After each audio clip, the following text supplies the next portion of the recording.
નમસ્કાર વિદ્યાર્થી મિત્રો, ધોરણ 12 સાયન્સ પાઠ નંબર 9માં આપણે લાસ્ટ લેક્ચરમાં સવર્ગ સંયોજનોમાં સંકરણ, તેની ભૌમિતિક રચના અને ચુંબકીય ગુણધર્મ વિશે આપણે સમજી રહ્યા હતા. લાસ્ટ લેક્ચરમાં મિત્રો અષ્ટફલકીય સંકીર્ણ સંયોજનોમાં થતું સંકરણ, તેની ભૌમિતિક રચના અને ચુંબકીય ગુણધર્મ વિશે આપણે સમજ્યા હતા. એક વાત ખાસ આપણે યાદ રાખવાની છે અને વારંવાર મેં તમને કીધેલું છે કે જો લિગેન્ડ નિર્બળ હોય તો બાહ્ય ડિકક્ષક સંકરણમાં ભાગ લે છે, અને જો લિગેન્ડ પ્રબળ હોય તો આગળની 3D કક્ષક અથવા આંતરિક ડિકક્ષક સંકરણમાં ભાગ લઈ અને સંકરણ રચાય છે, અને જે પ્રકારનું સંકરણ થાય છે એ પ્રકારે ભૌમિતિક આકાર છે એ જોવા મળે છે. માની લો કે સવર્ગાંક 4 ધરાવતા સંકીર્ણ સંયોજનોમાં જો ભૌમિતિક રચનાનો આપણે અભ્યાસ કરીએ તો સવર્ગાંક 4 જો હોય તો સવર્ગાંક 4 ધરાવતા સંકીર્ણ સંયોજનોમાં 4 સવર્ગ સહસંયોજક બંધ બનશે, અને 4 સવર્ગ સહસંયોજક બંધ બનાવવા માટે કાં તો sp3 પ્રકારનું સંકરણ થતું હોય છે અથવા તો dsp2 પ્રકારનું સંકરણ થતું હોય છે. આપણે જાણીએ છીએ કે જો sp3 પ્રકારનું સંકરણ થાય તો આકાર સમચતુષ્ફલકીય થાય, અને dsp2 પ્રકારનું સંકરણ થાય તો આકાર સમતલીય સમચોરસ થાય. પરંતુ આગળની 3D કક્ષક સંકરણમાં તો જ ભાગ લે છે કે જો લિગેન્ડ પ્રબળ હોય તો. અગાઉ જ્યારે આપણે લિગેન્ડની પ્રબળતાનો ક્રમ સમજ્યા તો એમાં આપણને ખ્યાલ છે કે fluoride ion, chloride ion, hydroxide ion, H2O આ બધા નિર્બળ લિગેન્ડ છે. પરંતુ એમાઇન લિગેન્ડ હોય, સાયનાઇડ લિગેન્ડ હોય, કાર્બોનિલ લિગેન્ડ હોય તો આ બધા પ્રબળ લિગેન્ડ છે. આવા પ્રબળ લિગેન્ડની હાજરી હશે તો એ સંક્રાંતિ ધાતુ આયનની વધુ નજીક જશે, આગળની અથવા આંતરિક 3D કક્ષકમાં ઇલેક્ટ્રોનની ફેર ગોઠવણી થશે, ઇલેક્ટ્રોનનું યુગ્મીકરણ થશે, અને આગળની અથવા આંતરિક ડિકક્ષક સંકરણમાં ભાગ લે છે, અને એ પ્રમાણે સંકરણ થઈ અને ભૌમિતિક રચના અથવા તો આકાર જોવા મળશે. કયા પ્રકારનું સંકરણ થાય છે એ મિત્રો ચુંબકીય ગુણધર્મના આધારે પણ આપણે નક્કી કરીએ છીએ. તો સંયોજકતા બંધન સિદ્ધાંત અને ચુંબકીય ગુણધર્મોનો ઉપયોગ કરી અને જુદા જુદા પ્રકારના સંકીર્ણ સંયોજનમાં રચાતી ભૌમિતિક રચનાઓ અને એના સંકરણ વિશેનો આપણે અભ્યાસ છે એ કરી શકીએ છીએ. તમને ખ્યાલ છે તે પ્રમાણે સંકીર્ણ સંયોજનમાં કયા પ્રકારનું સંકરણ થશે એનો એક આધાર લિગેન્ડની પ્રબળતા ઉપર છે, પરંતુ બીજો એક આધાર સંક્રાંતિ ધાતુ આયનની ઇલેક્ટ્રોન રચના અને સંક્રાંતિ ધાતુ આયનની ઓક્સિડેશન અવસ્થા ઉપર પણ આધાર છે. એવી વાત આપણે સવર્ગાંક 4 ધરાવતા સંકીર્ણ સંયોજનોમાં આપણે સમજીશું કે માત્ર ને માત્ર લિગેન્ડની પ્રબળતા ઉપર નહીં, પણ સાથે સાથે સંક્રાંતિ ધાતુ આયનની ઇલેક્ટ્રોન રચના અને ઓક્સિડેશન અવસ્થા ઉપર પણ એના સંકરણનો આધાર છે એ રહેલો છે. તો આ બધી બાબતને સમજવા માટે 4 સવર્ગાંક ધરાવતા કેટલાક સંકીર્ણ સંયોજનોના ઉદાહરણો આપણે જોઈશું, અને એમાં ભૌમિતિક રચના અને ચુંબકીય ગુણધર્મ વિશે આપણે સમજીશું. સૌપ્રથમ માની લો કે આવા પ્રકારનું એક સંકીર્ણ જો આપણે સમજીએ કે NiCl4 આ પ્રકારનું જે સંકીર્ણ આયન છે એમાં થતા સંકરણ અને ભૌમિતિક રચનાને આપણે સમજીએ.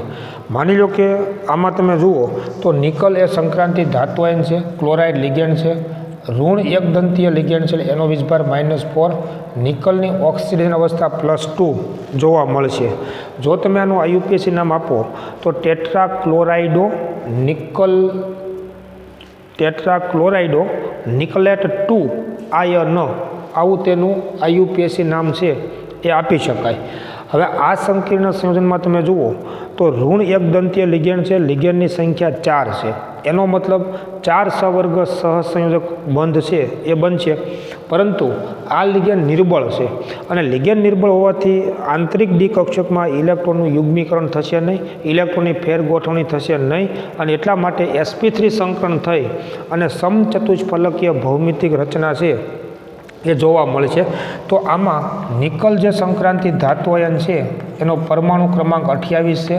નિયમ પ્રમાણે જો આપણે ઇલેક્ટ્રોન રચના લખીએ તો તો 18 ને 2 20 ને 8 28. ત્યાર પછી 4p કક્ષક છે અને એક ખાલી છે. આવી ઇલેક્ટ્રોન રચના નિકલ ધાતુ પરમાણુની ઇલેક્ટ્રોન રચના છે. 18 18 ને 2 20 20 ને 8 28. હવે જો નિકલ 2 ઇલેક્ટ્રોન ગુમાવે, એનો ઓક્સિડેશન આંક +2 છે, તો 2 ઇલેક્ટ્રોન ગુમાવશે એ 4s કક્ષકમાંથી આ 2 ઇલેક્ટ્રોન ગુમાવશે, તો નિકલ +2 સંક્રાંતિ ધાતુ આયનની ઇલેક્ટ્રોન રચના 3d8 4s0 અને 4p0 આવી તેની ઇલેક્ટ્રોન રચના થશે. 3d કક્ષકમાં 8 ઇલેક્ટ્રોન છે એ આઉબા પૌલ અને હુનના સિદ્ધાંત પ્રમાણે હોય. 5 3d કક્ષક, 1 4s કક્ષક અને 3 4px 4py 4pz કક્ષકો છે. 8 ઇલેક્ટ્રોન 5 કક્ષકોમાં આઉબા પૌલ અને હુનના સિદ્ધાંત પ્રમાણે આ 6થો ઇલેક્ટ્રોન, 7મો ઇલેક્ટ્રોન અને 8મો ઇલેક્ટ્રોન. હવે આ જે ખાલી કક્ષકો છે એ 4s અને 3 4px 4py 4pz આ 4 કક્ષકોનું સમિશ્રણ થશે, કારણ કે લિગેન્ડ નિર્બળ છે. એટલે આગળની 3d કક્ષક સંકરણમાં ભાગ લેશે નહીં, એમાં ઇલેક્ટ્રોનનું યુગ્મીકરણ થશે નહીં. તો નિકલ +2 સંક્રાંતિ ધાતુ આયન જે છે એમાં sp3 સંકૃત કક્ષકો છે એની રચના જોવા મળશે. એટલે કે Ni+2માં sp3 સંકૃત કક્ષકો જે છે એની રચના કેવી રીતે થશે? તો આર્ગોન ઇલેક્ટ્રોન રચના એમનેમ 3dમાં 8 ઇલેક્ટ્રોન. વિચારજો બરાબર કે 5 જે 3d કક્ષક છે એમાં ઇલેક્ટ્રોનની કોઈ ફેર ગોઠવણી થશે નહીં, એટલે આમાં 8 ઇલેક્ટ્રોન એમનેમ રહે છે, જેમાં 3 યુગ્મ છે અને 2 અયુગ્મિત ઇલેક્ટ્રોન છે. પરંતુ એક 4s અને 3 4px 4py 4pz આ 4 કક્ષકોનું સમિશ્રણ થઈ અને સમાન શક્તિ અને સમાન આકાર ધરાવતી નવી 4 sp3 સંકૃત કક્ષકો છે એનું નિર્માણ થશે. આ 4 જે sp3 સંકૃત કક્ષકો છે કે જે ખાલી છે, જેનો શક્તિ અને આકાર છે ને એ સમાન હોય. દાખલા તરીકે આ 4 sp3 સંકૃત કક્ષકો છે એ કેવી રીતે ઉત્પન્ન થશે? તો નિકલ +2 જે છે એના કેન્દ્રથી સમચતુષ્ફલકીય રીતે આ 4 sp3 સંકૃત કક્ષકો છે એ ગોઠવાયેલી હોય. આ દરેકને sp3 સંકૃત કક્ષકો તરીકે આપણે ઓળખીએ છીએ, જેમની વચ્ચેનો બંધ કોણ 109 અંશ અને 28 કલાના બંધ કોણે આ 4 sp3 સંકૃત કક્ષકો છે એ સ્થિતિસ્થાન પામેલી હોય અથવા તો ગોઠવાયેલી હોય. આ 4 sp3 સંકૃત કક્ષકમાં લિગેન્ડમાંથી આવતું ઇલેક્ટ્રોન યુગ્મ છે ને એ ગોઠવાશે, જેને આપણે અહીંયા આગળ ફરી વખત લખીએ કે NiCl4 આ જે સંકીર્ણ બને છે એમાં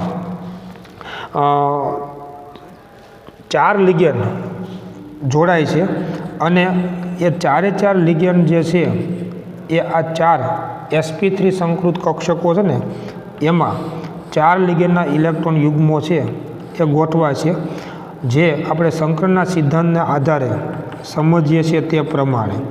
અત્યારે 3dમાં કુલ 8 ઇલેક્ટ્રોન એ આ રીતે છે. 4 sp3 સંકૃત કક્ષકો જે મેં બાજુમાં પણ બતાવેલી છે, આ 4 sp3 સંકૃત કક્ષકો. બરાબર. હવે જુઓ કે આ 4 sp3 સંકૃત કક્ષકોમાં કે જે ખાલી છે એમાં લિગેન્ડમાંથી આવતા ઇલેક્ટ્રોન યુગ્મોની ગોઠવણી થશે અને કુલ 4 સહવર્ગ સહસંયોજક બંધ છે એની રચના થશે. લિગેન્ડ છે એ ક્લોરીન લિગેન્ડ છે જેનો પરમાણુ ક્રમાંક 17 છે, જેની તમે ઇલેક્ટ્રોન રચના જો લખો તો નિયોન 3s2 3px2 3py2 અને 3pz1 આ ક્લોરીન પરમાણુની ઇલેક્ટ્રોન રચના છે. એક ઇલેક્ટ્રોન ક્લોરીને મેળવેલો છે એટલે અહીંયા 3pz2 થશે. એટલે આ જે કક્ષક છે ને એ ક્લોરીનની ઇલેક્ટ્રોન યુગ્મ ધરાવતી પરમાણવીય કક્ષક કહેવાય. અને આ 3pz કક્ષક ક્લોરીનની કે જે ઇલેક્ટ્રોન યુગ્મ ધરાવે છે એવી ઇલેક્ટ્રોન યુગ્મ ધરાવતી લિગેન્ડની પરમાણવીય કક્ષકનું આ ખાલી સંકર કક્ષક સાથે એન્ડ ટુ એન્ડ છેડા પરનું સંમિશ્રણ થઈ અને કુલ 4 સહવર્ગ સહસંયોજક બંધની રચના થાય છે. માની લો કે અહીંયા આગળ આ 3p-Z કક્ષકનું એક સંમિશ્રણ અહીંયા આગળ થાય તો આને સહવર્ગ સહસંયોજક બંધ એટલા માટે આપણે કહીએ છીએ કે આ જે સંમિશ્રણ થાય છે એમાં સંક્રાંતિ ધાતુ આયનની તો ખાલી સંકર કક્ષક છે અને આ લિગેન્ડની જે ઇલેક્ટ્રોન યુગ્મ ધરાવતી કક્ષક છે એનું સંમિશ્રણ થઈ અને બંધ બને છે. એટલે આ પ્રકારના બંધને આપણે સહવર્ગ સહસંયોજક બંધ તરીકે ઓળખીએ છીએ. આ પ્રકારની બંધ રચનાને સમજવા માટે સંકરણની જે યોજના છે એમાં આપણે આ રીતે આમ દર્શાવીએ છીએ કે આ આખું યુગ્મ છે એ ક્લોરાઇડ લિગેન્ડનું છે અને એમની વચ્ચેની જે આ બંધ રચના છે એને આપણે આ રીતે પણ આપણે દર્શાવી શકીએ કે નિકલ +2 સાથે આવો એક સહવર્ગ સહસંયોજક બંધ ક્લોરાઇડ આયન છે એ બનાવે છે. એવી જ રીતે જો બીજા આ સંકર કક્ષક સાથે લિગેન્ડની ઇલેક્ટ્રોન યુગ્મ ધરાવતી કક્ષકનું જો સંમિશ્રણ થાય તો બીજો સહવર્ગ સહસંયોજક બંધ બનશે, જેને આપણે અહીંયા આગળ આમ દર્શાવીએ છીએ કે આ ક્લોરાઇડ આયનના લિગેન્ડ. અહીંયા આગળ આપણે આ રીતે બંધ રચના દ્વારા દર્શાવી શકીએ. ત્રીજા લિગેન્ડનું ત્રીજું ઇલેક્ટ્રોન યુગ્મ છે એ આની સાથે સંમિશ્રણ પામશે, આની સાથે, અને જો આની સાથે સંમિશ્રણ પામે, જેને હું સંકરણની યોજનામાં અહીંયા આગળ બતાવું છું, આ ત્રીજું યુગ્મ અને ત્રીજો સહવર્ગ સહસંયોજક બંધ નિકલ +2 આયન સાથે બનશે.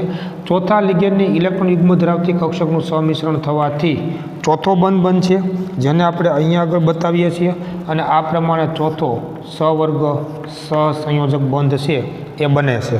તો આ રીતે મિત્રો NiCl4 જે છે એમાં sp3 સંકરણ થવાથી તેની ભૌમિતિક રચના છે ને એ સમચતુષ્ફલકીય જોવા મળશે, sp3 સંકરણ. બરાબર, આ ભૌમિતિક રચના છે મિત્રો એ સમચતુષ્ફલકીય ભૌમિતિક રચના કહેવાય અને એનો બંધ કોણ 109 અંશ અને 28 કલાક એનો બંધ કોણ થશે. જો લિગેન્ડ નિર્બળ હોય અને sp3 પ્રકારનું સંકરણ થતું હોય તો આમાં તમે જોઈ શકો છો કે આગળની જે ડી કક્ષક છે એમાં ઇલેક્ટ્રોનનું યુગ્મીકરણ થતું નથી, અને ઇલેક્ટ્રોનનું યુગ્મીકરણ થતું નથી એટલા માટે અહીંયા અયુગ્મિત ઇલેક્ટ્રોનની સંખ્યા આપણને 2 જોવા મળશે. એટલે કે અહીં અયુગ્મિત ઇલેક્ટ્રોનની સંખ્યા 2 છે અને માટે અનુચુંબકીય ચાકમાત્રાનું સૈદ્ધાંતિક મૂલ્ય μ બરાબર 2.83 બોહર મેગ્નેટોન જોવા મળશે. અર્થાત આ સંકીર્ણ અનુચુંબકીય ગુણધર્મ ધરાવે છે. જો આ સંકીર્ણ સંયોજનોનું પ્રાયોગિક મૂલ્ય માપવામાં આવે ને, ચુંબકીય ચાકમાત્રાનું પ્રાયોગિક મૂલ્ય, તો એ પણ 2.83 બોહર મેગ્નેટોન મળે છે. એનો મતલબ ચુંબકીય ચાકમાત્રાના સૈદ્ધાંતિક મૂલ્યો અને પ્રાયોગિક મૂલ્યો સમાન મળે છે, જેનો મતલબ એમાં sp3 પ્રકારનું સંકરણ થાય છે અને ભૌમિતિક આકાર સમચતુષ્ફલકીય છે.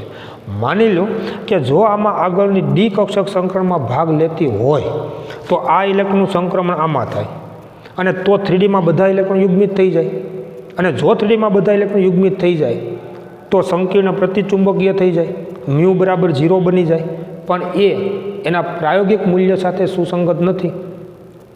પ્રયોગ દ્વારા જ્યારે માપવામાં આવે છે તો પણ અનુચુંબકીય ચાકમાત્રાનું મૂલ્ય 2.83 બોહર મેગ્નેટોન મળે છે, જે તેના સૈદ્ધાંતિક મૂલ્ય સાથે સુસંગત છે, અને એટલા માટે આ સંકીર્ણ સંયોજનોમાં sp3 પ્રકારના સંકરણનું સમર્થન થાય છે.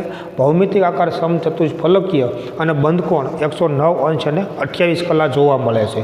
આમાં તમે જોઈ શકો છો કે આગળની ડી કક્ષક સંકરણમાં ભાગ લેતી નથી, એટલે બાહ્ય શક્તિ સ્તરની કક્ષકો જ સંકરણમાં ભાગ લે છે. એક 4s 4px 4py 4pz. ઠીક છે, લિગેન્ડ 4 જ છે, 4 જ બંધ બનાવવાના છે, એટલે 4Dની જરૂર પડતી નથી, પણ આગળની ડી કક્ષક તો સંકરણમાં ભાગ લેતી જ નથી, અને એટલા માટે આ પ્રકારના સંકીર્ણને આપણે અગાઉ સમજ્યા તે પ્રમાણે બાહ્ય કક્ષકીય સંકીર્ણ તરીકે ઓળખવામાં આવે છે. બાહ્ય કક્ષકીય સંકીર્ણ 3D કક્ષકમાં 2 અયુગ્મિત ઇલેક્ટ્રોન છે, એટલે એની અનુચુંબકીય ચાકમાત્રાનું મૂલ્ય 2.83 બોહર મેગ્નેટોન મળે છે. મતલબ એમાં યુગ્મીકરણ થતું નથી, એટલે ઊંચું ભ્રમણ ધરાવતું સંકીર્ણ કહી શકાય કે ઊંચું ભ્રમણ સંકીર્ણ, અને આમાં યુગ્મીકરણ થતું નથી એટલે એને ભ્રમણ મુક્ત સંકીર્ણ તરીકે પણ ઓળખવામાં આવે છે. ભ્રમણમુક્ત સંકીર્ણ તરીકે પણ એને ઓળખવામાં આવે. તો આવી રીતે મિત્રો આ પ્રકારનું જે સંકીર્ણ છે એમાં ક્લોરાઇડ લિગેન્ડ નિર્બળ હોવાથી sp3 પ્રકારનું સંકરણ થઈ અને સમચતુષ્ફલકીય ભૌમિતિક રચના છે એ જોવા મળે છે. માની લો કે નિકલ જે સંક્રાંતિ ધાતુ આયન છે એની સાથે 4 જ સવર્ગ સહસંયોજક બંધ બનતા હોય, પરંતુ જો લિગેન્ડ તમે પ્રબળ લ્યો તો આપણે વાત કરીએ છીએ તે પ્રમાણે જો પ્રબળ લિગેન્ડ તમે લ્યો ને તો આગળની ડી કક્ષક સંકરણમાં ભાગ લે છે અને dsp2 પ્રકારનું સંકરણ છે એ જોવા મળે છે. દાખલા તરીકે આનું ઉદાહરણ તમે જુઓ તો NiCN4 આ પ્રકારના સંકીર્ણની આપણે વાત કરીએ. જો સાયનાઇડ લિગેન્ડ છે એ તમે વિચારો ઋણ એકદંતીય લિગેન્ડ છે પરંતુ પ્રબળ લિગેન્ડ છે. IUPAC નામ તમે આપો તો ટેટ્રા સાયનાઇડો નિકલેટ 2 આયન એવું તેનું IUPAC નામ આપી શકાય. આમાં પણ તમે જોઈ શકો છો કે નિકલ એ સંક્રાંતિ ધાતુ આયન છે જેનો પરમાણુ ક્રમાંક 28 છે. તો ઇલેક્ટ્રોન રચના નિયમ પ્રમાણે જો આપણે લખીએ તો 18 ને 2 20 ને 8 28, ત્યાર પછી 4p0 આવી તેની ઇલેક્ટ્રોન રચના છે. પરંતુ આ સંકીર્ણ સંયોજનમાં નિકલની ઓક્સિડેશન અવસ્થા +2 છે, એનો ઓક્સિડેશન અંક +2 છે. 2 ઇલેક્ટ્રોન ગુમાવે છે. એ ક્યાંથી ગુમાવશે તો 4s માંથી 2 ઇલેક્ટ્રોન ગુમાવશે એટલે 4s0 અને 4p0 આપણને જોવા મળશે. 3Dમાં 8 ઇલેક્ટ્રોન જે છે એ 8 ઇલેક્ટ્રોનની ગોઠવણી આઉબાઉ પૌલી અને હુનના સિદ્ધાંત પ્રમાણે. હવે આ જે આપણે ઇલેક્ટ્રોન રચના અત્યારે બતાવીએ છીએ એ સંકીર્ણ બન્યા પહેલાંની વાત છે. જો નિકલ +2 સંક્રાંતિ ધાતુ આયન મુક્ત હોય, હજી આની સાથે લિગેન્ડ જોડાયેલો ન હોય ને તો 3D કક્ષકમાં આ રીતે ઇલેક્ટ્રોનની ગોઠવણી છે એ થયેલી હોય. હવે માનો કે આ 4 સાયનાઇડ લિગેન્ડ છે એ જો આ નિકલ +2 ધાતુ આયન સાથે બંધ બનાવે તો વિચારો તમે કે સાયનાઇડ લિગેન્ડ તો પ્રબળ છે, સંક્રાંતિ ધાતુ આયનની વધુ નજીક આવશે અને એટલા માટે 3D કક્ષકમાં આ અયુગ્મિત ઇલેક્ટ્રોનની ફેર ગોઠવણી થશે અને અયુગ્મિત ઇલેક્ટ્રોનનું યુગ્મીકરણ થશે. જો આ ઇલેક્ટ્રોનનું સંક્રમણ આમાં થાય તો આગળની એક 3D કક્ષક, એક 4s કક્ષક અને 2 4px 4py કક્ષકોનું સંમિશ્રણ થઈ અને સમાન શક્તિને સમાન આકાર ધરાવતી નવી 4 dsp2 સંકૃત કક્ષકોનું નિર્માણ થાય. તો Ni+2 જે છે સંક્રાંતિ ધાતુ આયનમાં dsp2 સંકૃત કક્ષકોની રચના આપણે સમજીએ તો એની ઇલેક્ટ્રોન રચના તમે જુઓ તો આર્ગોન 3Dમાં 8 ઇલેક્ટ્રોન, પણ ખાસ સમજો કે હવે યુગ્મીકરણ થશે, આગળની એક 3D કક્ષક ખાલી થશે અને આ 4 3D કક્ષકમાં કુલ 8 ઇલેક્ટ્રોનની ગોઠવણી થશે. બરાબર, એક 3D ખાલી કક્ષક, એક 4s ને 2 4px 4py કક્ષકોનું સંમિશ્રણ થઈ સમાન શક્તિને સમાન આકાર ધરાવતી નવી 4 dsp2 સંકૃત કક્ષકોનું નિર્માણ થાય. dsp2 સંકૃત કક્ષકો, બરાબર. અને એક 4p કક્ષક છે ને એ ખાલી પડી રહેશે કારણ કે એને સંકરણમાં ભાગ લીધો નથી. ખાસ વિચારજો મિત્રો કે આવી 4 dsp2 સંકૃત કક્ષકોનું નિર્માણ થાય છે અને આ 4 dsp2 સંકૃત કક્ષકો છે એ સમતલીય સમચોરસના ખૂણા ઉપર ગોઠવાયેલી હોય, એટલે કે એનો ભૌમિતિક આકાર સમતલીય સમચોરસ થશે. આ 4 dsp2 સંકૃત કક્ષકોમાં લિગેન્ડમાંથી આવતું ઇલેક્ટ્રોન યુગ્મ ગોઠવાય અને કુલ 4 સવર્ગ સહસંયોજક બંધ બનશે. એટલે કે NiCN4 આ જે સંકીર્ણ બને છે એમાં એની જો તમે ઇલેક્ટ્રોન રચના જુઓ તમે તો આર્ગોન 3d8, પછી 3Dમાં કુલ 8 ઇલેક્ટ્રોન પણ 4 કક્ષકોમાં ગોઠવાયેલા હોય છે આ પ્રમાણે, અને 4 જે dsp2 કક્ષકો છે એ ખાલી છે જેમાં લિગેન્ડમાંથી આવતું ઇલેક્ટ્રોન યુગ્મ ગોઠવાય આ dsp2 સંકૃત કક્ષકો, બરાબર. અને એક 4p કક્ષક છે એ એમને ખાલી પડી રહે છે. હવે આ 4 dsp2 સંકૃત કક્ષકોમાં લિગેન્ડમાંથી આવતું ઇલેક્ટ્રોન યુગ્મ ગોઠવાય છે અને કુલ 4 સહવર્ગ સહસંયોજક બંધ બનશે, બરાબર। 4 સહવર્ગ સહસંયોજક બંધ બનશે।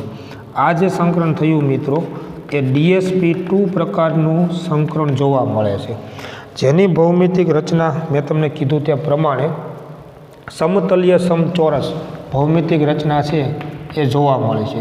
નિકલ +2 સંક્રાંતિ ધાતુ આયન સાથે કુલ 4 સાયનાઇડ લિગેન્ડ સમતલીય સમચોરસ આકારમાં ગોઠવાય છે, એટલે આવા 4 બંધ બનાવશે, જેને આપણે NiCN4 તરીકે ઓળખીએ છીએ। આવી ભૌમિતિક રચના એટલે થાય છે કે એમાં dsp2 પ્રકારનું સંકરણ થાય છે, અને dsp2 પ્રકારનું સંકરણ થવાનું કારણ લિગેન્ડ પ્રબળ છે। જો dsp2 પ્રકારનું સંકરણ થાય મિત્રો તો તમે જોઈ શકશો કે આગળની 3D કક્ષકમાં હવે એક પણ ઇલેક્ટ્રોન અયુગ્મિત નથી, એટલે અહીં અયુગ્મિત ઇલેક્ટ્રોનની સંખ્યા n બરાબર 0, તો મ્યુ બરાબર પણ 0 થશે। મતલબ આ સંકીર્ણ છે ને એ પ્રતિચુંબકીય ગુણધર્મ ધરાવે છે। NiCN4 એ પ્રતિચુંબકીય ગુણધર્મ ધરાવે છે। જો પ્રાયોગિક રીતેની ચુંબકીય ચાકમાત્રાના મૂલ્યો માપવામાં આવે તો એ પણ શૂન્ય મળે છે, જે તેના સૈદ્ધાંતિક મૂલ્ય સાથે સુસંગત છે।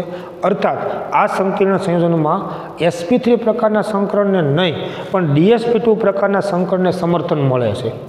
જો dsp2 પ્રકારનું સંકરણ થતું હોય તો આગળની 3D કક્ષકમાં બધા જ ઇલેક્ટ્રોન યુગ્મિત છે, આગળની 3D કક્ષક સંકરણમાં ભાગ લેશે, એટલે આને આંતરિક કક્ષકીય સંકીર્ણ તરીકે ઓળખવામાં આવે। આંતરિક કક્ષકીય સંકીર્ણ તરીકે ઓળખવામાં આવે। વિચારો, બધા જ ઇલેક્ટ્રોન યુગ્મિત થઈ ગયા તો સ્પિન ભ્રમણ ક્વોન્ટમાંક એસનું મૂલ્ય 0 થઈ ગયું, એટલે આને નીચું ભ્રમણ સંકીર્ણ તરીકે પણ ઓળખવામાં આવે છે। આવું ઇલેક્ટ્રોનના યુગ્મીકરણથી થાય છે, ઇલેક્ટ્રોનનું યુગ્મીકરણ થાય છે, એટલે આને ભ્રમણ યુગ્મિત સંકીર્ણ તરીકે પણ ઓળખવામાં આવે છે। ભ્રમણ યુગ્મિત સંકીર્ણ તરીકે પણ ઓળખવામાં આવે છે।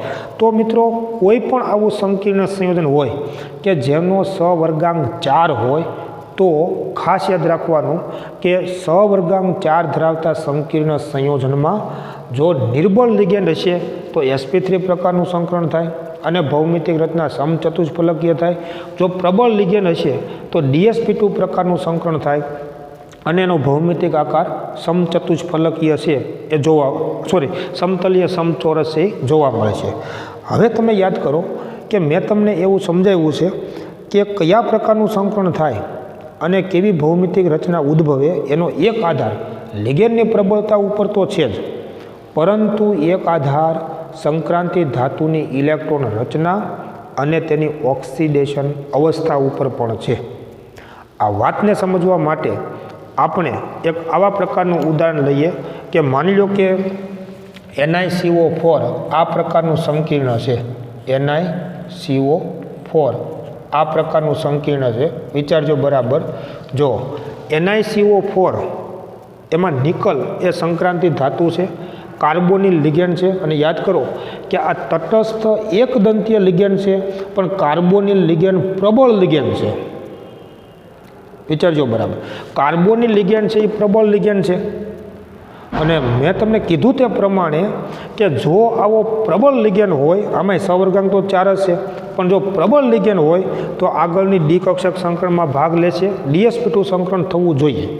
અને વિચારજો બરાબર કે માની લો કે લિગેન્ડ પ્રબળ છે અને જો સંક્રાંતિ ધાતુની 3D કક્ષકમાં અયુગ્મિત ઇલેક્ટ્રોન હોય તો એનું યુગ્મીકરણ કરી શકે, પણ અયુગ્મિત હોય તો।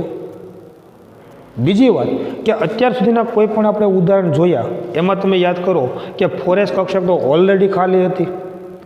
4s કક્ષક ખાલી હોવાનું કારણ સંક્રાંતિ ધાતુની ઓક્સિજન અવસ્થા કાં તો +2 હોય અથવા +3 હોય તો 4s ખાલી જ હોય। અહીંયા તમે જે સમજો છો એમાં તમે જુઓ કે આ લિગેન્ડ તટસ્થ લિગેન્ડ હોવાથી આ સંકીર્ણ સંયોજનમાં નિકલની ઓક્સિજન અવસ્થા પણ 0 છે, અને જો નિકલની ઓક્સિજન અવસ્થા 0 હોય તો તમે જુઓ કે 4sમાં 2 ઇલેક્ટ્રોન હશે। નિકલ +2 એવું સંક્રાંતિ ધાતુ આયન નથી, આ જે આપણે વાત કરીએ છીએ એમાં નિકલની ઓક્સિડેશન અવસ્થા 0 છે. ટેટ્રા કાર્બોનિલ નિકલ 0 આવું તેનું આપણે IUPAC નામ આપી શકીએ. તમે સમજી શકશો કે કોઈ પણ સંકીર્ણ સંયોજનમાં S અને P કક્ષક તો હંમેશના માટે કોઈ પણ સંકરણમાં હોય જ.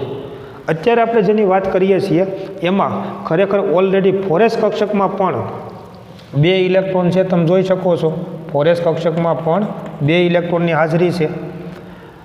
તો ભલે લિગેન્ડ પ્રબળ છે તો સૌ પ્રથમ તો એ શક્ય છે એટલું સંક્રાંતિ ધાતુ એની નજીક આવશે.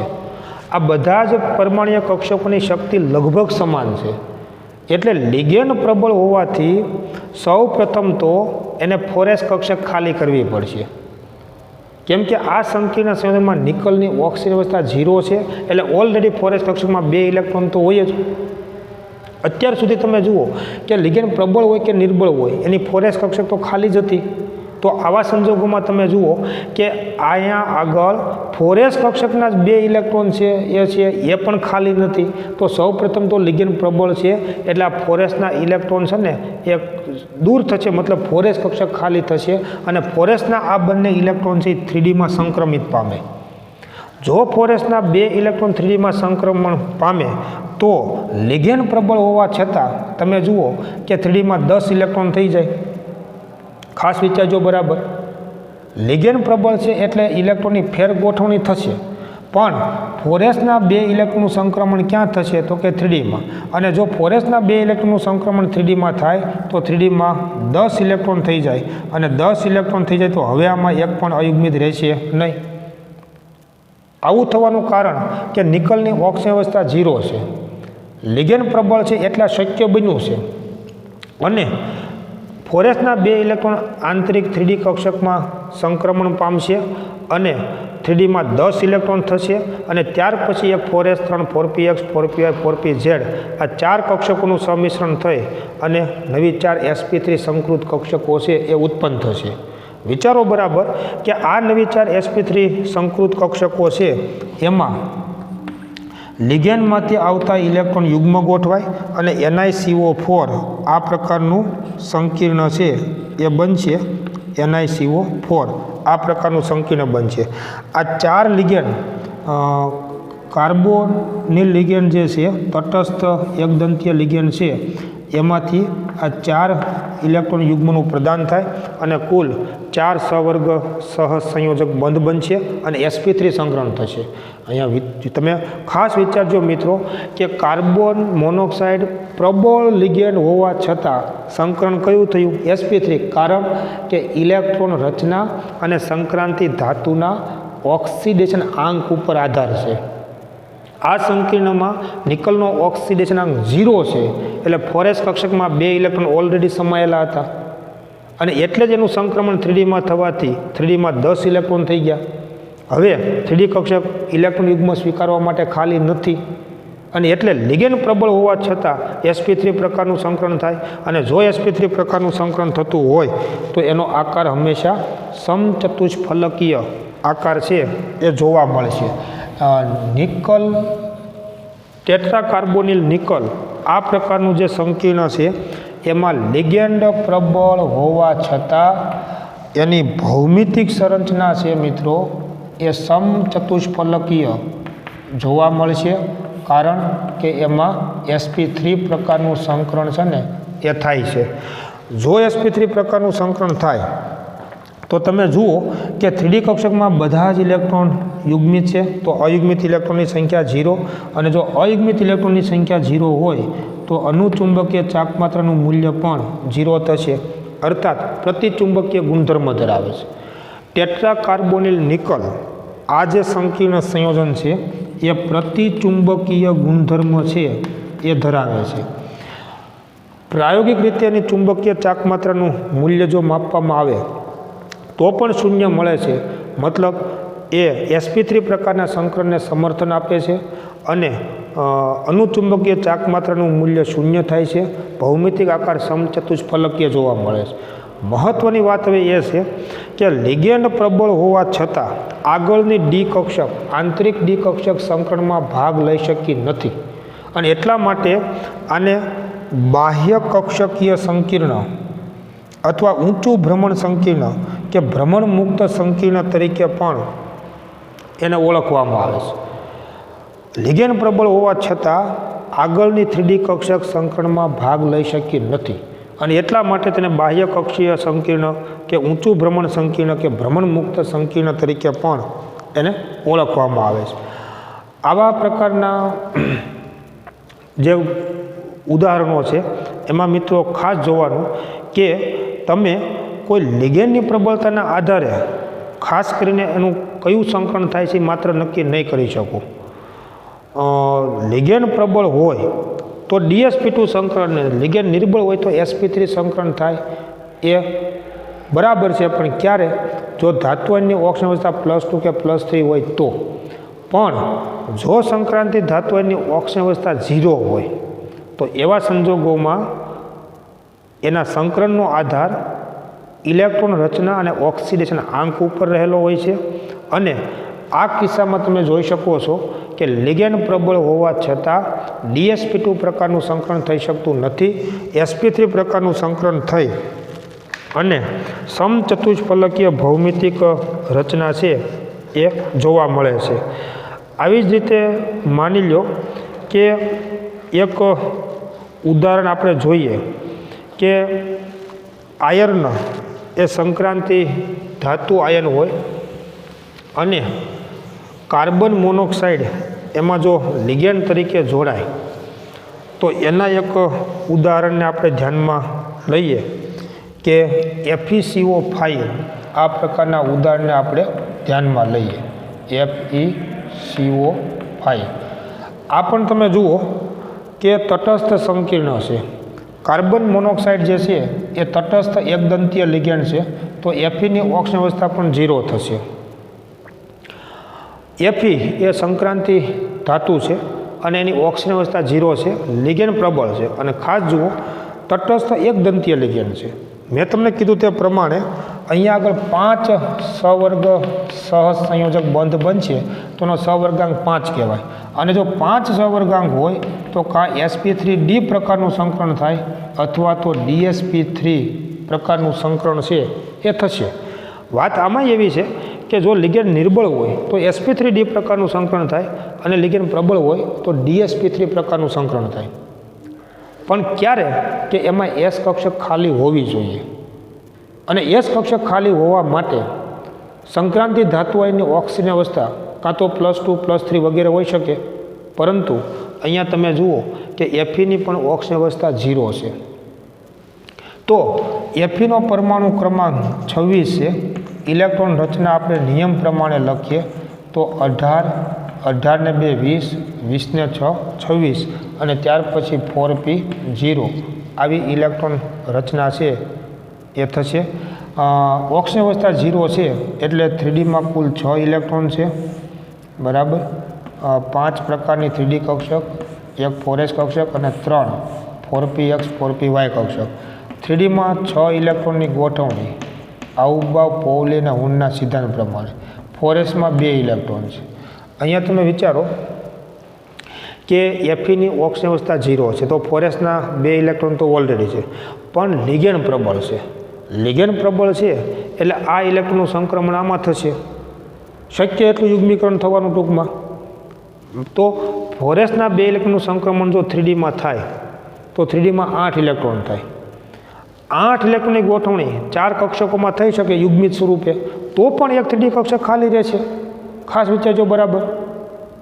લિગેન્ડ પ્રબળ છે એટલે શક્ય એટલું યુગ્મીકરણ થવાનું છે. Feની ઓક્સિજન અવસ્થા 0 છે તો 4sમાં 2 ઇલેક્ટ્રોન છે. આ 2 ઇલેક્ટ્રોનનું સંક્રમણ 3Dમાં થાય તો 3Dમાં 8 ઇલેક્ટ્રોન થાય અને 8 ઇલેક્ટ્રોનનું યુગ્મીકરણ કઈ રીતે થાય તો 4 કક્ષકમાં 2 ઇલેક્ટ્રોન ગોઠવાઈ જાય તો પણ એક 3D કક્ષક ખાલી રહેશે. એટલે આગળની એક 3D, એક 4s અને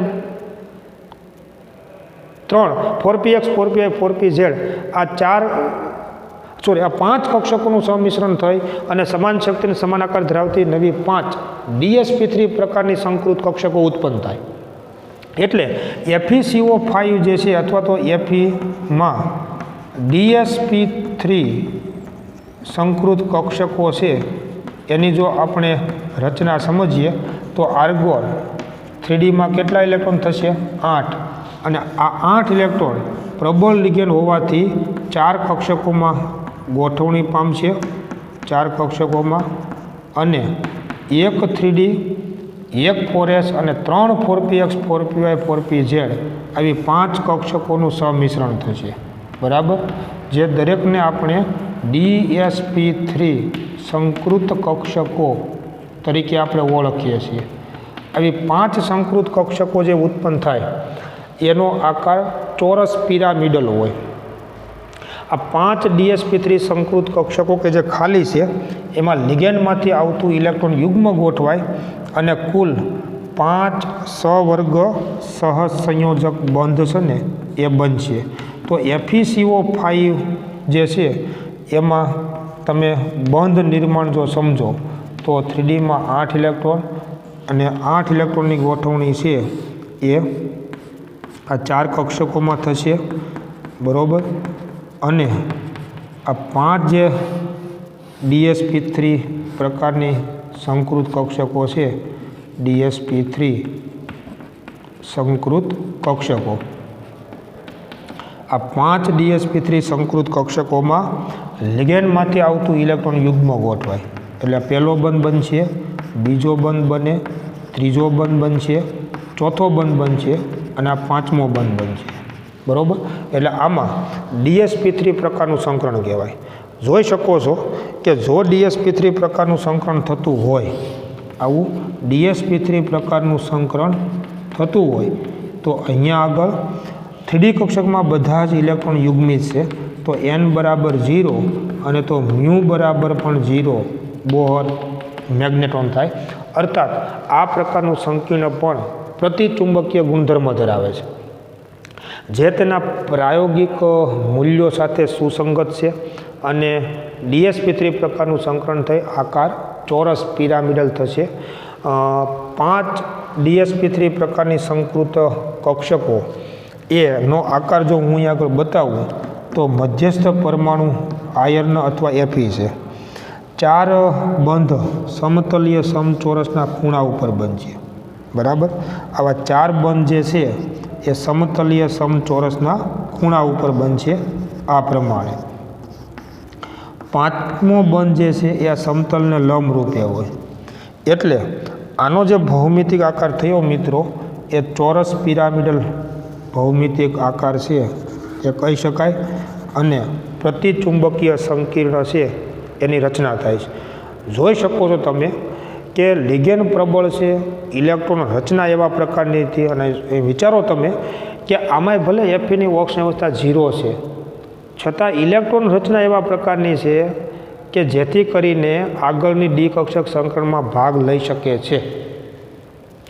આમાં લિગેન્ડ પ્રબળ હોવા છતાં આગળની ડી કક્ષક સંકરણમાં ભાગ લઈ શકતી હતી નહીં, કારણ કે આમાં કુલ ઇલેક્ટ્રોન 3D અને 4sના થઈને કુલ ઇલેક્ટ્રોન 10 છે, તમે જોઈ શકો છો. આમાં 3D અને 4sના થઈને કુલ ઇલેક્ટ્રોન 6 છે. એટલે યુગ્મીકરણ થવાથી એક 3D કક્ષક ખાલી મળશે અને એટલે DsP3 પ્રકારનું સંકરણ થયું. જો આગળની 3D કક્ષક સંકરણમાં ભાગ લેતી હોય તો આપણે વારંવાર સમજ્યા તે પ્રમાણે આને આંતરિક કક્ષકીય નીચું ભ્રમણ સંકીર્ણ, આંતરિક કક્ષકીય સંકીર્ણ, નીચું ભ્રમણ સંકીર્ણ અથવા એને ભ્રમણ યુગ્મિત સંકીર્ણ તરીકે આપણે ઓળખી શકીએ. કારણ કે આંતરિક ડી કક્ષક સંકરણમાં ભાગ લેશે, DsP3 પ્રકારનું સંકરણ થઈ અને આકાર ચોરસ પિરામિડલ છે એ જોવા મળશે. માની લો કે આના લિગેન્ડ જો નિકલ સાથે જોડાય, કોબાલ્ટ સાથે માનો કે બંધ બનાવે તો કોબાલ્ટમાં તો 27 ઇલેક્ટ્રોન છે, એની સાથે જો આ લિગેન્ડ જોડાય તો એમાં 3D કક્ષક ખાલી રહેશે નહીં. તો વળી પાછું એમાં બાહ્ય કક્ષકીય સંકીર્ણ જોવા મળશે. એટલે આવા બધા ઉદાહરણો પરથી તમે એક વાતને સમજી શકશો કે કયા પ્રકારનું સંકરણ થાય છે એનો આધાર લિગેન્ડની પ્રબળતા ઉપર તો છે જ, પણ એની સાથે સંક્રાંતિ ધાતુની ઇલેક્ટ્રોન રચના અને એની ઓક્સિડેશન અવસ્થા ઉપર પણ આધાર રહેલો હોય, જે તમે આ પ્રકારના ઉદાહરણો પરથી સમજી શકશો અથવા તો જોઈ શકશો. એટલે લિગેન્ડ જો પ્રબળ હોય તો શક્ય એટલો સંક્રાંતિ ધાતુની નજીક આવશે, ઘણી બધી વખત એવું બને કે માની લો કે જેમ 4s ખાલી છે એમ 3D કક્ષક ખાલી જ હોય તો હવે માનો કે 3D કક્ષક સંપૂર્ણ ખાલી હોય તો લિગેન્ડ પ્રબળ નિર્બળ હશે તો નજીક આવશે આવીને બંધ બનાવશે. કેટલાક કિસ્સાઓમાં એવું પણ જોવા મળે કે માનો કે સંક્રાંતિ ધાતુની ખૂબ ઊંચી ઓક્સિજન અવસ્થા હોય તો 4s કક્ષકો ખાલી હોય પણ 3D ખાલી હોય. જો નિર્બળ લિગેન્ડથી ઇલેક્ટ્રોનનું યુગ્મીકરણ નહીં થાય, એને યુગ્મીકરણ કરવાની ક્ષમતા નથી, પણ ઓલરેડી ખાલી હોય જ તો નિર્બળ લિગેન્ડ હશે તો પણ આગળની ડી કક્ષક સંકરણમાં ભાગ લેશે મિત્રો, ઓલરેડી ખાલી હોય તો. દાખલા તરીકે એવું તમે એક ઉદાહરણ તમે જુઓ તો માની લો કે આપણે પોટેશિયમ પરમેંગેનેટ જે નામ સાંભળ્યું છે એમાં થતા સંકરણ વિશે આપણે જરાક સમજી લઈએ. પોટેશિયમ પરમેંગેનેટ એટલે એને આપણે KMnO4 આમ આપણે લખીએ છીએ અને યાદ કરો એક સવર્ગ સંયોજન છે એવું આપણે સમજ્યા છીએ, અથવા MnO4 ઉપર -1 કહી શકાય. IUPAC નામ તમે નિયમ પ્રમાણે સમજી શકશો કે પોટેશિયમ ટેટ્રાઓક્સો મેંગેનેટ 7 આવું તેનું IUPAC નામ આપી શકાય, કારણ કે આમાં ઓક્સિડેશન અંક તમે જુઓ તો મેંગેનીઝનો ઓક્સિડન અંક +7 છે. હવે આ સંકીર્ણ સંયોજન છે એમાં પણ 4 સવર્ગ સહજ સંયોજક બંધ બનશે, એટલે આનો સવર્ગાંક તો 4 જ છે અને સવર્ગાંક 4 જો હોય તો આ બેમાંથી કોઈ પણ એક સંકરણ થઈ અને ભૌમિતિક રચના જોવા મળે, આપણે સમજ્યા છીએ તે પ્રમાણે. અહીંયા આ જે ઓક્સો લિગેન્ડ છે નિર્બળ લિગેન્ડ છે અને નિર્બળ લિગેન્ડ છે એટલે તો આપણને એમ થાય કે sp3 સંકરણ થવું જોઈએ, પણ ક્યારે? જો આગળની 3D કક્ષક જે ખાલી ન હોય તો, કારણ કે એનું યુગ્મીકરણ તો થવા નથી. પણ તમે જુઓ કે મેંગેનીઝ +7ની તમે ઇલેક્ટ્રોન રચના લખશો એટલે આપણને ખ્યાલ આવશે કે મેંગેનીઝનો પરમાણુ ક્રમાંક 25 છે. ઇલેક્ટ્રોન રચના તમે નિયમ પ્રમાણે લખો તો 18 ને 2 20 ને 5 25 અને પછી 4p0. હવે અહીંયા આપણે જેની વાત કરીએ છીએ એમાં મેંગેનીઝની ઓક્સિજન અવસ્થા +7 છે, તમે જોઈ શકો છો.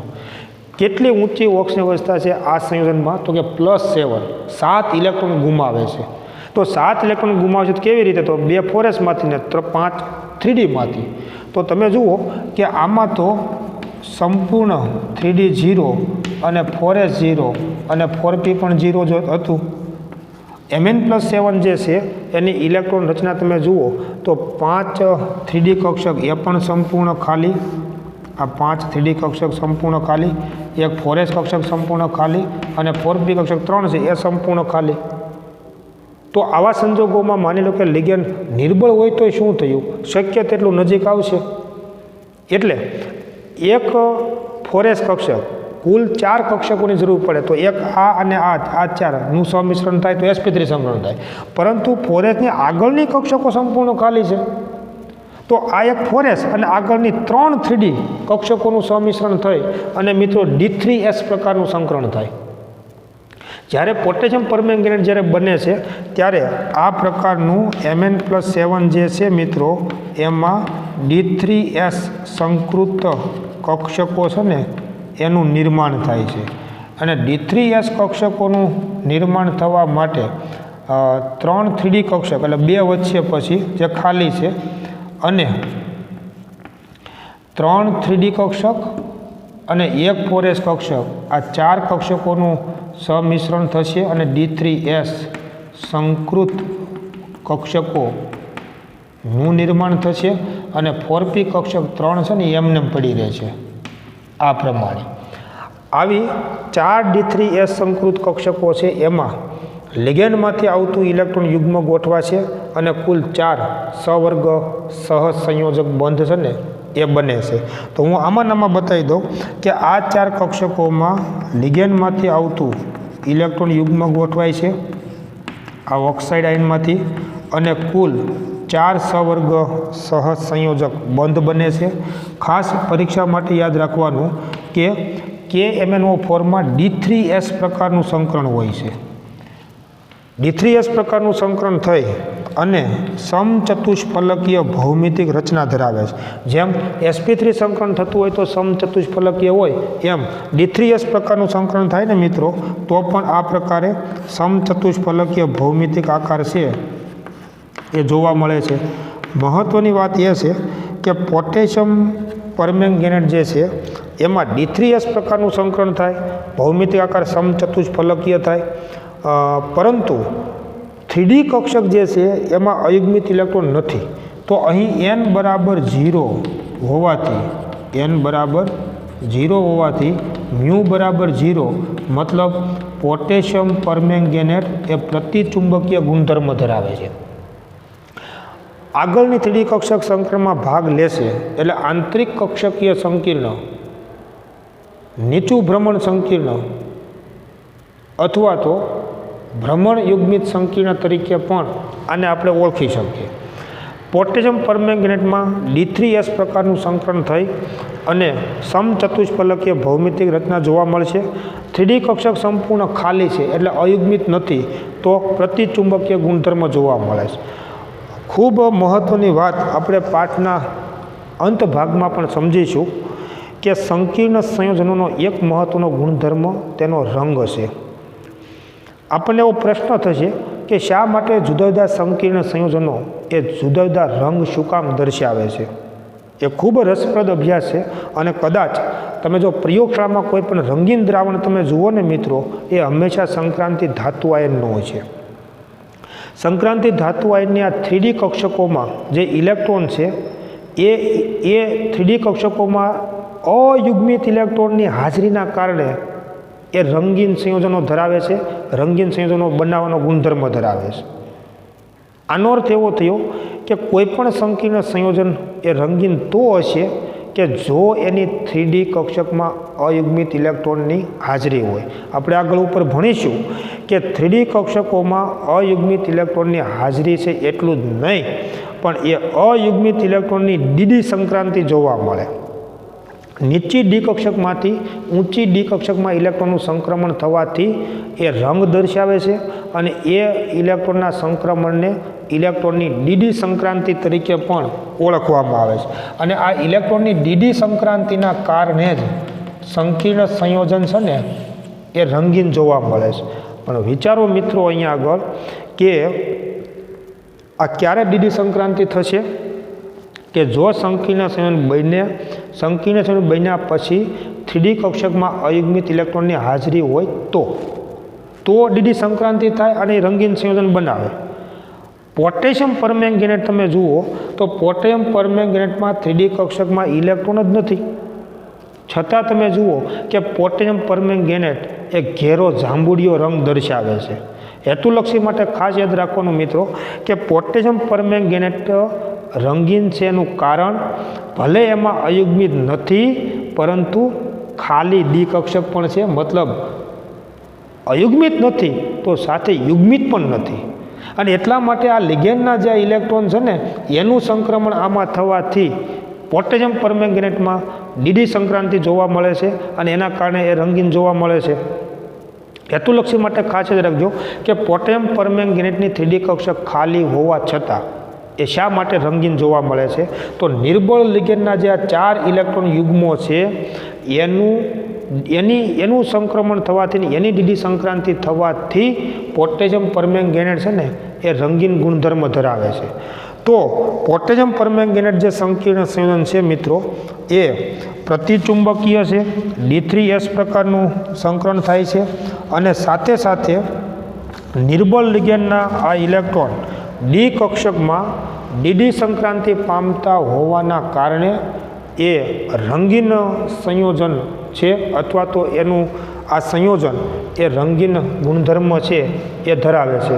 તો ખાસ મિત્રો કે ડીડી સંક્રાંતિ માટે મેં તમને કીધું તેમ અયુગ્મિત ઇલેક્ટ્રોનની હાજરી હોવી જરૂરી છે, પરંતુ આ સંયોજન એક એવો વિશિષ્ટ કિસ્સો છે કે જેમાં અયુગ્મિત નથી એમ યુગ્મિત પણ નથી, ખાલી છે અને ખાલી કક્ષક હોવાના કારણે નિર્બળ લિગેન્ડના આ ઇલેક્ટ્રોન યુગ્મોમાંથી ઇલેક્ટ્રોનનું સંક્રમણ ઊંચી ડી કક્ષકમાં થાય છે, અર્થાત ડીડી સંક્રાંતિનો ગુણધર્મ એમાં જોવા મળે છે અને એના કારણે તે રંગીન સંયોજન છે એ ધરાવે છે. હવે ડીડી સંક્રાંતિ શું? નીચી ઉર્જા ધરાવતી ડી કક્ષક, ઊંચી ઉર્જા ધરાવતી ડી કક્ષક કોને કહેવાય? આ બધી વાત એ સ્ફટિક ક્ષેત્ર વિભાજન સ્ફટિક ક્ષેત્ર જે આપણે સમજવાનું છે સિદ્ધાંત, સ્ફટિક ક્ષેત્ર સિદ્ધાંત, ક્રિસ્ટલ ફિલ્ડ થિયરી, એની અંદર આપણે આ સમજીશું. કારણ કે એમાં આ જ વાતની સમજૂતી આપે છે. સવર્ગ સંયોજનોમાં જે બંધની પ્રકૃતિ અને બંધની રચના આપણે જે વિબિટના સિદ્ધાંતને આધારે સમજીએ છીએ, છતાં આ સિદ્ધાંત સંકીર્ણ સંયોજનના રંગ વિશે હજી સમજાવી શકશે નહીં. તો આની પણ એવી કેટલીક મર્યાદાઓ છે. એ મર્યાદાઓના કારણે આ પ્રકારના સંયોજનોના અભ્યાસ માટે ક્રિસ્ટલ ફિલ્ડ થિયરી અથવા તો સ્ફટિક ક્ષેત્ર સિદ્ધાંતનો પણ ઉપયોગ કરવામાં આવે છે. અને એ સિદ્ધાંત દ્વારા શું સમજાવવામાં આવે છે એને પણ આપણે સમજીશું. આ ઘણા બધા ઉદાહરણો પરથી, ચુંબકીય ગુણધર્મો પરથી પણ આપણે સમજી શકીએ. અને વિચારો કે ચુંબકીય ગુણધર્મની પણ હજી કેટલીક મર્યાદાઓ છે.